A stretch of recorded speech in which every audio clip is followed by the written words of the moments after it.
Hello friends, इस video में हम लोग डेफिनेट इंटीग्रेशन का एक बहुत अच्छा सा क्वेश्चन डिस्कस करने वाले हैं। 2023 मेंस पे आया था। डेफिनेट इंटीग्रेशन के यूजुअली सारे ही क्वेश्चन बेटर होते हैं जो भी मेंस या एडवांस में आते हैं।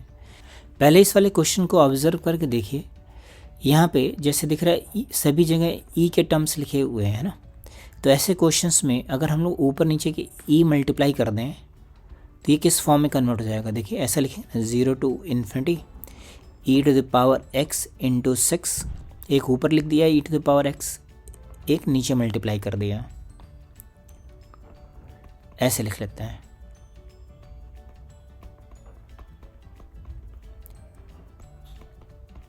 ये हम लोगों ने लिख लिया। अभी सब्स्टिट्यूशन कर लें। अभी आप बहुत इजी सा सब्स्टिट्यूशन लिख सकते हैं। Let e to the power x is equals to t। तो e to the power x dx क्या बन जाएगा dt। ये हमने सब्स्टिट्यूशन कर लिया। तो जो न्यूमरेटर वाला e to the power x और dx से क्या बन जाएगा dt।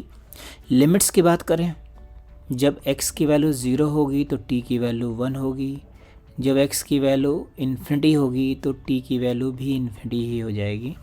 तो लिमिट क्या हो जाएगा 1 to ∞ 6 dt। ये dt बन गया। यहाँ आएगा t और ये बन जाएगा T cube plus 6 T square plus 11t plus 6। ये इस फॉर्म में कन्वर्ट हो गया है ना।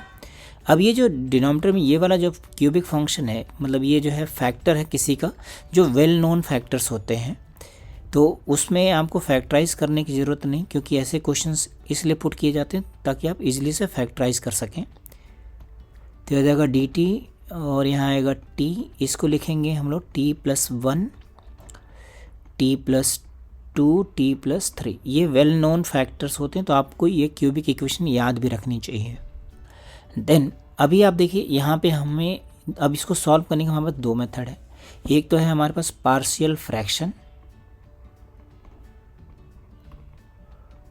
फ्रैक्शन भी अप्लाई कर सकते हैं, और दूसरा मेथड है डायरेक्ट ऐसे जुगाड़ से फाइंड आउट कर लें। तो हम लोग डायरेक्ट वाला मेथड यहाँ पे देखेंगे। तो डायरेक्ट वाला मेथड यहाँ पे ज़्यादा इजी है। जैसे आप इसको इसके साथ मल्टीप्लाई कर दीजिए, इन दोनों को एक साथ मल्टीप्लाई कर लीजिए और इन दोनों को एक साथ, तो देखिए क्या मिलता है आपको। अगर हम इन दोनों को एक साथ मल्टीप्लाई कर लेंगे then what we get 1 to ∞ dt divided by t square plus 3t into t square plus 3t plus 2। ये इस फॉर्म में कन्वर्ट हो गया। आई होप समझ आया होगा इतना। इस तरह क्वेश्चंस हम लोग क्वाड्रेटिक में भी करके देखते हैं। यहाँ पे उस तरह के बहुत सारे फैक्टर्स होते हैं, तो ये इस फॉर्म में कन्वर्ट हो गया। अब इसको सॉल्व करने के लिए हमें पार्शियल फ्रैक्शन लगाने की ज़रूरत नहीं है, ये दोनों चीज़ें सेम हैं, तो क्यों ना हम इसको डायरेक्टली ही स्प्लिट कर लें। तो डायरेक्ट स्प्लिट करके देखते हैं क्या होता है। तो ये आएगा 1 to ∞, 6 बाहर ले लीजिए। अब यहाँ पे नंबर डिनोमिनेटर में छोटा कौन सा, ये वाला, तो इसको पहले लिखेंगे -1 T square plus 3t plus 2 dt, ठीक है ना। ये ऐसा ब्रेक हो गया। अब आप एलसीएम लेकर के वेरीफाई कर लीजिए। जब आप एलसीएम लिखेंगे तो न्यूमरेटर में 2 बचेगा, तो बैलेंस करने के लिए 2 से डिवाइड भी कर दें, ये बैलेंस हो गया।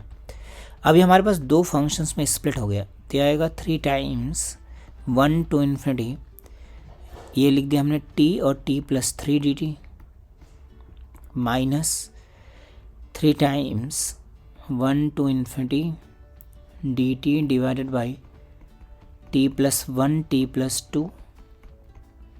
इसमें आप पार्शियल फ्रैक्शन लगाएंगे तभी भी वही मिलेगा, बट यहाँ पे मैं बिना पार्शियल फ्रैक्शन के सॉल्व करना चाह रहा हूँ।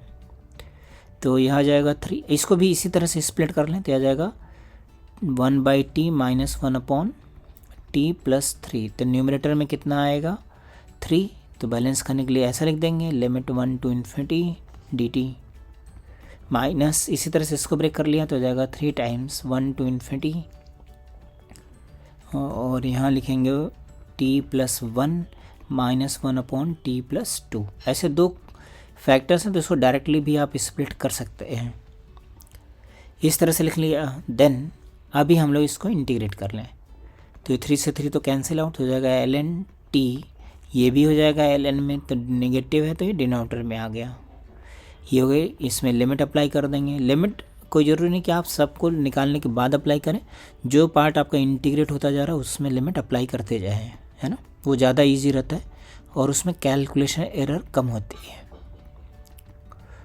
तो इसका इंटीग्रेशन हो गया ln t+1, इसका हो गया ln t+2, माइनस साइन है तो डिनोमिनेटर में आ गया। यहाँ पे लिमिट सब्स्टिट्यूट कर दें, तो लिमिट की वैल्यू डाल देते हैं यहाँ पे।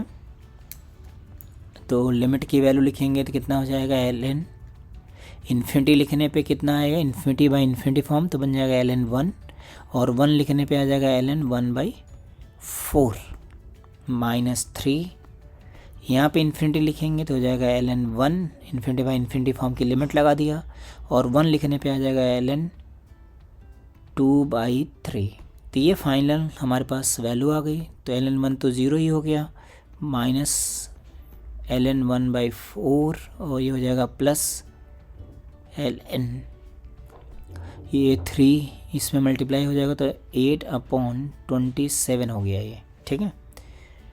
तो ये वाला जो 4 है वो यहाँ पे क्या हो जाएगा, मल्टीप्लाई हो जाएगा 32/27। तो फ्रेंड्स यही आंसर हो जाएगा इसका।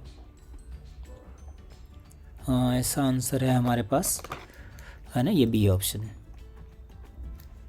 तो आपने देखा ना, ये इंटीग्रेशन का क्वेश्चन हम लोगों ने इजीली सॉल्व कर लिया। तो ऐसे क्वेश्चंस बहुत ज़्यादा टफ नहीं होते हैं, है ना, बस आपको थोड़ा सा पेशेंस रख करके आगे सॉल्व करने की ज़रूरत है। Okay, thank you friends.